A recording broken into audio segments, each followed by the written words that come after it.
over the last 24 years, so much complexity has been built into the overall production and regulatory reporting systems to manage oil calculations that now when you come out with a new standard, the issue is, hey, the new standard's great.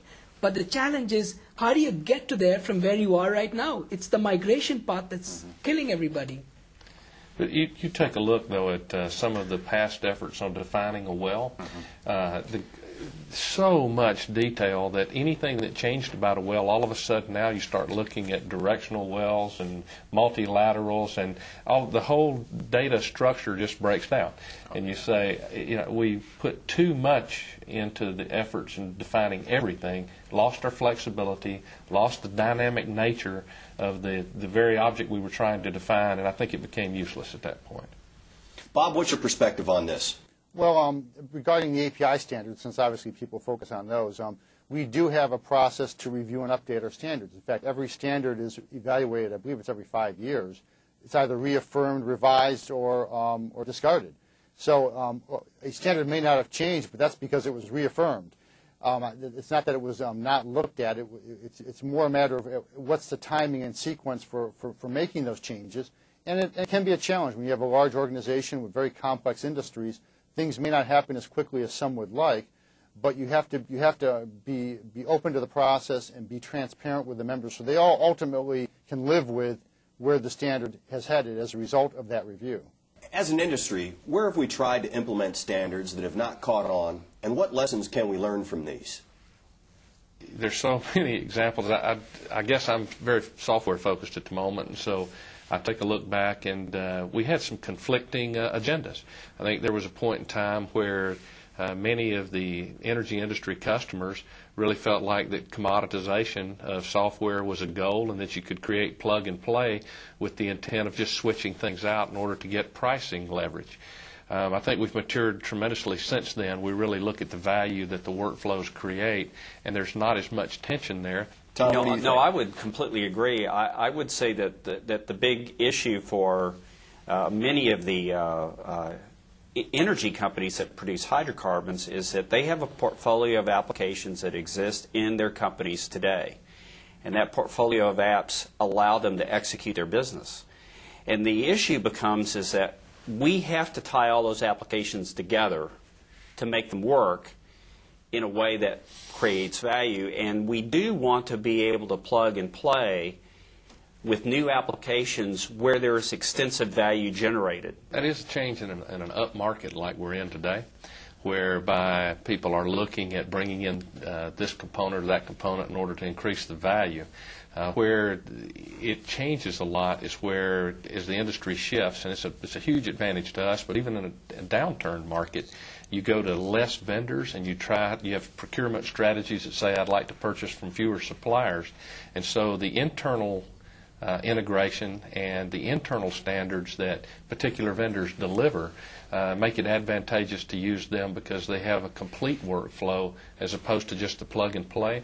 And so it gives them advantages through both up and down cycles. From an HSE perspective, here's the reality. If I'm a field engineer out there, I've spent 100 hours on a rig, and you tell me, hey, don't cut corners, this is the standard, I look at that and say, yeah, right. So I think there's this execution aspect to things where I think the industry as a whole, just from a non-IT standpoint, HSE and overall standard operating procedures for carrying out field activities, we have to factor in that human component. You can do all the work you want in the world to build this great standard, but when it comes to the field crew executing it, you have to work closely with them to make sure that they can deliver. Otherwise, you're going to have One other idea around standards, most of the standards that we've discussed so far have been around the processes that exist in our company day in, day out to create value for our shareholders. But I would argue that there is a notion that there has been tremendous acquisition and divestiture activity where you literally buy and sell entire companies or you buy and sell thousands of properties. And the transition of all that information from one company to another happens in a very, very short time frame. And now that brings it back to, because you're using the magic words there, it's creating value. So how much of that value will ultimately be captured by the software companies that deliver the oil companies the ability to come in there and evaluate those acquisitions quickly. Mario, how do you leverage standards at AMD to drive value both inside the organization and for your clients? Yeah, from AMD's perspective as the supplier of chipsets and hardware devices, we like to make a compelling value proposition for the entire value chain.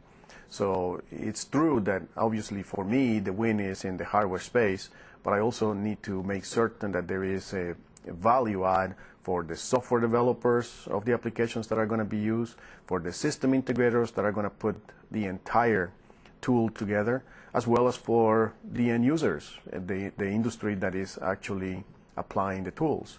So all this, the entire value chain has to be considered when making a value proposition. And some of the remarks, coming to the prior remarks, all this has to be done with common sense. And it's very easy to say common sense, but common sense is very uncommon. Sure. We're a member-focused organization. We tend to follow our members' desires on things like that. If they bring to us a need for a standard, then we work with them to develop the appropriate one. And if you look at some of the standards that are popping up now, WITS-ML and PROD-ML, that's come from people are sitting down. In WITS-ML's case, I think it was BP and Statoil said, this is something that's really useful to us. They spent the time and the money. Shell went in and joined them, and then some of the vendors went in and joined them. They created this standard, and then they passed it over to POSC, and they said, can you guys maintain this? Can you be the committee to take this, what I'm hoping to start off as a de facto standard, and turn it into a de jure standard? Yeah, and I think, it is an interesting notion. There are member-based groups that pull standards up. I would argue, though, that sometimes the processes that these organizations use to identify standards aren't necessarily the best. Gentlemen, should there be a self-regulating body or a governmental body setting these standards? Self-regulating would be my vote. We definitely are going to be a self-regulating industry, but I think there's a tremendous role to play for bodies that are sponsored by the government. I'll be the one that says I think that the Norwegian Petroleum Directorate is a good example of having brought value to this industry.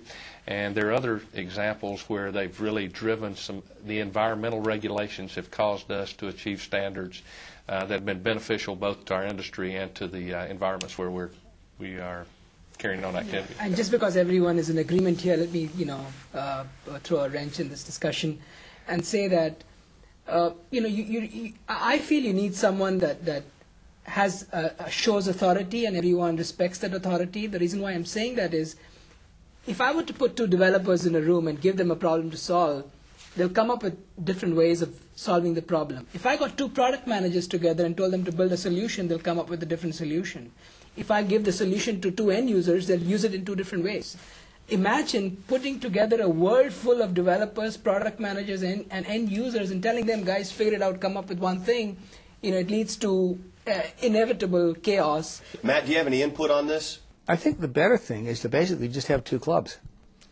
Have a club of reality and brutal efficiency.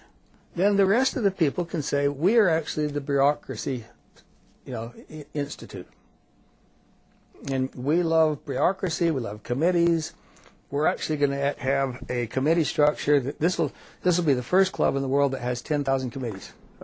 Well, I definitely would not like to be part of the second group of committees. It sounds like a pretty futile enterprise. And I do echo the sentiment, reality needs to be set. And to set the reality, the United States still accounts for roughly 28% of the world gross national product. The European Union contributes another 31% or so, and Japan 10%. You combine those three groups and you get 70% of the world economic power. If we can set a standard across two or three of those different national boundaries, then you have a de facto standard that will very quickly migrate to a de jure. So reality has to be set in. Smaller is better. Smaller is faster. Velocity is the name of the game.